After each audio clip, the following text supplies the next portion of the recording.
আজকে এই মাছ রান্না করব, এটা হচ্ছে গুড়জালি মাছ।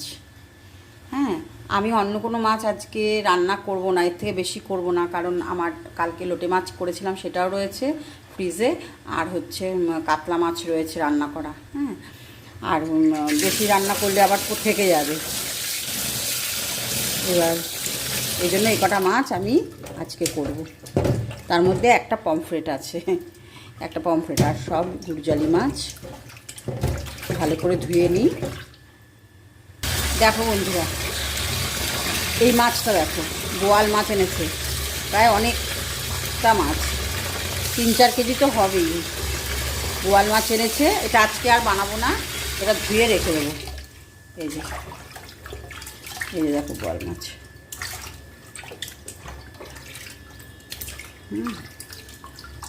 এই মাছগুলো ধুয়ে রেখে দেবো।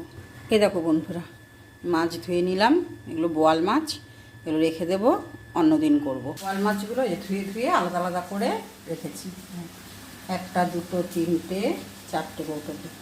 এবার এক একদিন এক একটা কৌটো বের করবো, যখন মন চাইবে। কাল রোজ রোজ রোজ যে পরপর খাবো তা নয়। হ্যাঁ, যখন মন চাইবে একটা করে কৌটো বের করে রান্না করে খাবো। একসাথে রাখলে কি বারবার ওই এত মাছ একসাথে রান্না করলে কেউ খাওয়ার নেই, তা অল্প অল্প করেই করবো। আমার চিচিঙ্গা ভাজা কমপ্লিট। এই যে নুন দিলাম আর হলুদ দিয়ে মাছটা মেখে নিলাম,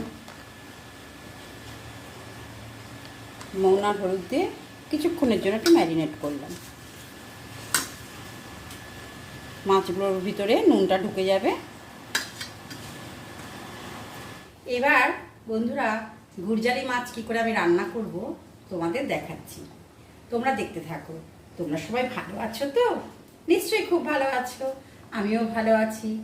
আর আমি এই যে গুড়জালি মাছটা নুন হলুদ মাখিয়ে রেখে দিয়েছি, আর একটা পমফ্রেট আছে এর মধ্যে। এই যে তা মাছটা রান্না করি। হ্যাঁ, তোমরা দেখতে থাকো কিভাবে আমি মাছটা রান্না করি। গরম হয়ে গেছে, কড়াই গরম হয়ে গেছে। এইবার দিয়ে দেবো কিছুটা তেল, সর্ষের তেলে রান্না করব।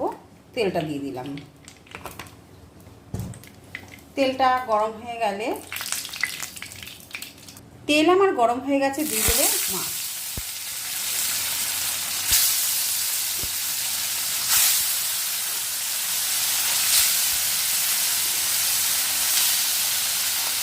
এই মাছটা ভেজে নিই, তারপর পমফ্রেট মাছটা ভাজবো। বন্ধুরা, কালকে মনে দুঃখ নিয়ে বলছিলাম যে ফলোয়ার্স কমে যাচ্ছে,